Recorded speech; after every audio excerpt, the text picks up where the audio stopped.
Ha Putin. Putin. Putin. Al bunu.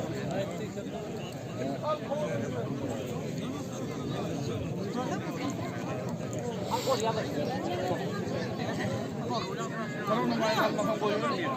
Namasın etme, davet etme. Normal. Dava.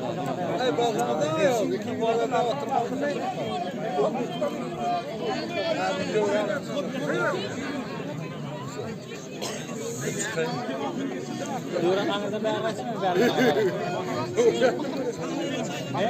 Zehir kaybı yine sat koyar mı? Olayla vurdu.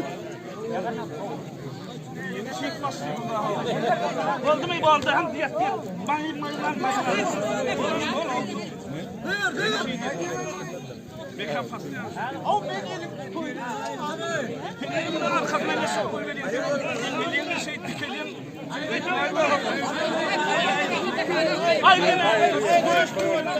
Hayır tasla ektirim hayır. Elini ayırsan çıkıyorum. Yeter. Devam et. Vurmuyor emin. Bunun çıkmadı mı? Sağlığı ayağına. Kavga çıkıyor. Sağ ol. Bir yarım.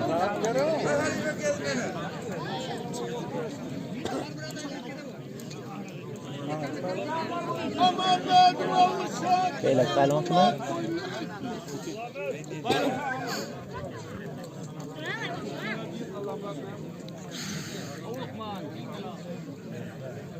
Gelsin oğlu elimin bağ koyuna. Son 2 yıkasın adam onda dursun. Aman elimin bağ koyuna. İyi verdi elimin bağ. Gel ikinci daha oluşur ki Allah. Kesin var. Bak elimin bağ koyuna. Bağ elimin bağ koyuna. Kaç mahalle elimin Ya ki kaldı. kaç kaç